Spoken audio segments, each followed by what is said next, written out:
So we just sold our house and we are embarking on a pretty big adventure between now and when our new house will be ready. Valentine's Day, St. Patrick's Day, whenever. And the big adventure is that instead of doing a short-term rental somewhere, we, and by we I mean mostly Jim, made the decision that our next 4 months will be spent.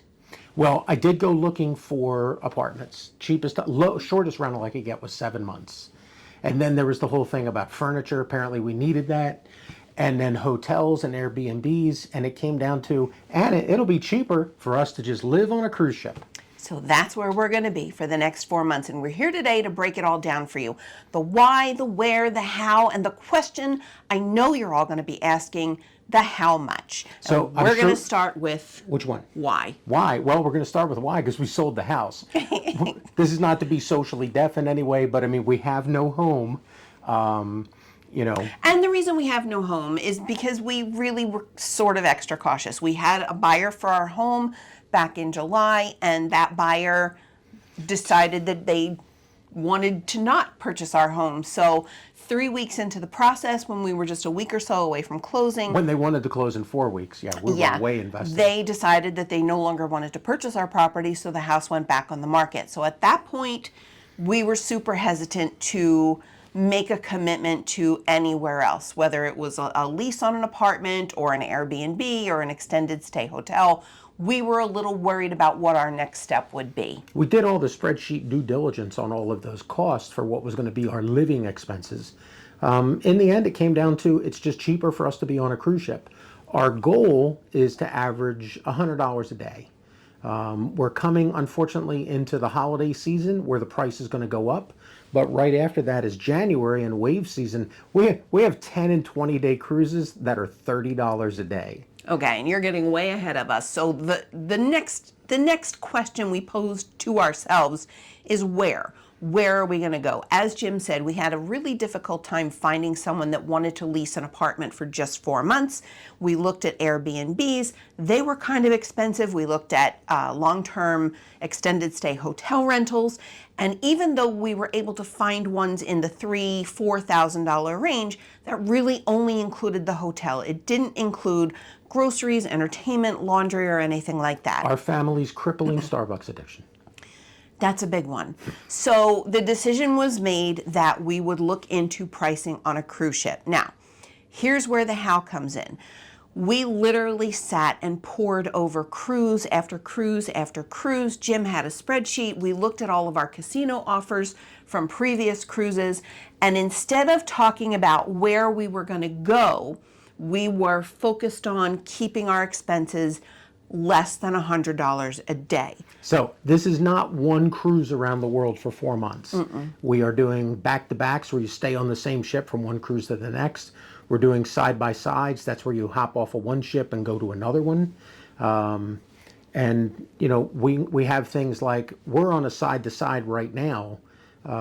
We have to race from here to the next ship before it sets sail.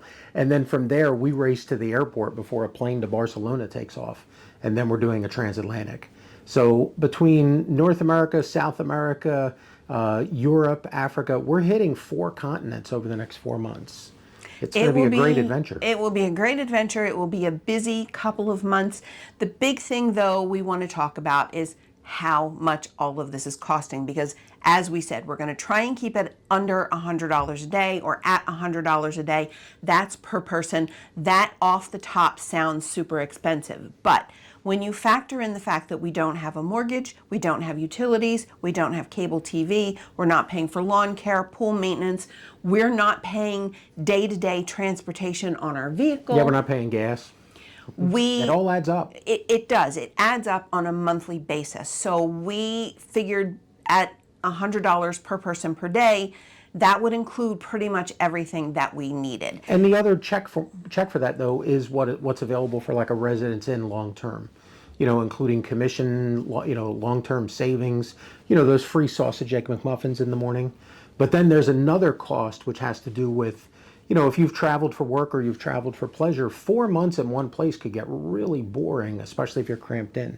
Here, we're never bored. We've got shows, entertainment, all sorts of stuff to do, and we got a different place to see every day out our window.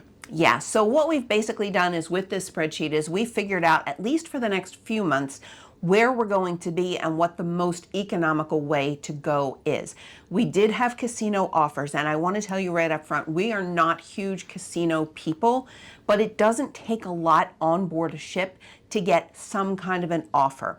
And this is where part of the challenge comes in. A lot of the staterooms we're booking over the next couple of months are interior staterooms. Those are the ones that you get for free with casino offers. That's why we filmed this with this lovely view behind us, because for the next couple of weeks there will be some not views. Yes. We'll be up on deck looking for the views.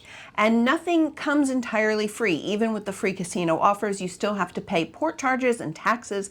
So Wi-Fi. Yeah. And of course gratuities. Gratuities. Don't stiff the people that are taking care of We it. will let you know exactly how much everything costs, and we're going to start with this cruise right here. We began this adventure on Virgin Voyages Valiant Lady for two reasons. One, my daughter is on a contract on board the ship, so it gave us an opportunity to visit with Eilish and see her on the ship. And also, it was kind of a cool themed cruise. We've never done a themed cruise. This was a true crime podcast cruise.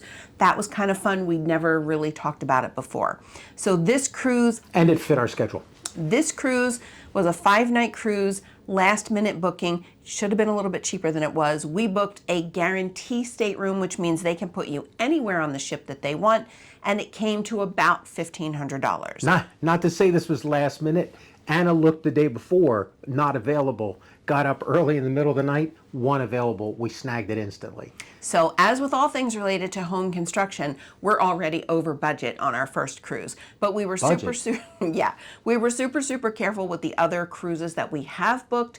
We still have cruises we need to book going into January and February, but we really do hope that you'll stick with us, see how we manage to not kill each other over the next 4 months. We've seen these videos before, and there's a big sort of BS thing that people do you will not hear. They say things like, oh, I got my room for free, but I got a $10,000 slush fund bag.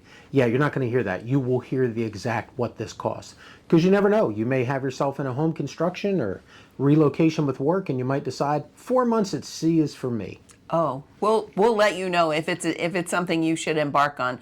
I'm looking forward to the challenges. I'm excited about the adventures. Challenges are me. Yeah, for sure, 100%. And just hang with us over the next couple of months and see how we do, where we go, and how much it costs.